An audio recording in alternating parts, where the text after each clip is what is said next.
Donc, hear, entendre, c'est par exemple les gens qui n'ont pas du tout entendu parler du nouveau comportement. Ne pas utiliser de sachets en plastique pour faire ses courses. D'accord? Si personne, là, la plupart des gens n'ont pas entendu parler de ça. D'accord? Donc, hear, entendre, c'est la première étape.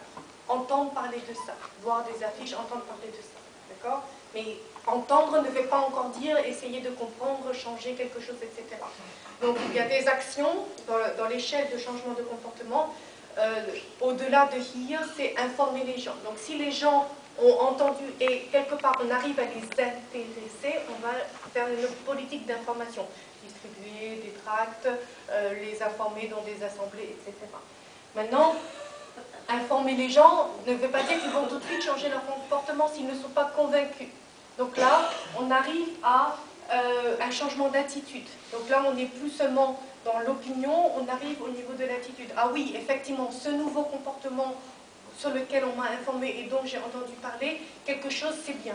Mais être convaincu, et on a fait une étude sur la conscience environnementale des élèves en Tunisie, on a fait cette étude-là l'année dernière, on s'est rendu compte que la conscience environnementale des élèves, elle est très élevée. Et pourtant, ils n'ont pas un comportement environnemental responsable.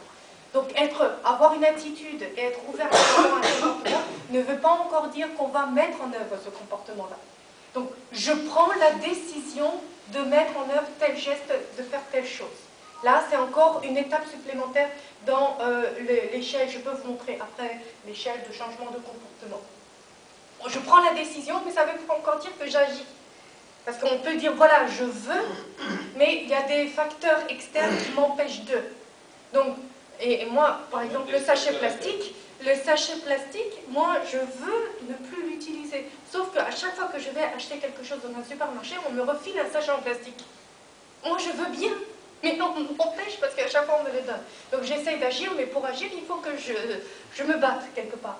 Ensuite, la reconfirmation, c'est-à-dire on doit rester sur sa décision et maintenir le comportement. Alors là, par exemple, un des gros challenges qu'on a dans les comportements qu'on essaye de promouvoir avec le marketing social, c'est par exemple, bon, en Tunisie on n'a pas encore ça beaucoup, mais l'utilisation du préservatif contre le VIH-Sida. On a réussi à faire toutes ces étapes-là. Hein. Les gens ont entendu parler, se sont informés, on a réussi à les convaincre, beaucoup ont pris la décision d'agir, certains reconfirment, mais maintenir ce comportement-là, quand la pression tombe par rapport à l'utilisation du préservatif, on s'est rendu compte que les gens n'ont pas maintenu le comportement d'être prudent. Et qu'est-ce qui se passe en Europe de l'Est, etc. Les chiffres de contamination sont en train d'exploser. D'accord? Donc maintenir un comportement longtemps aussi, c'est difficile. D'accord? Donc là, c'est vraiment les étapes.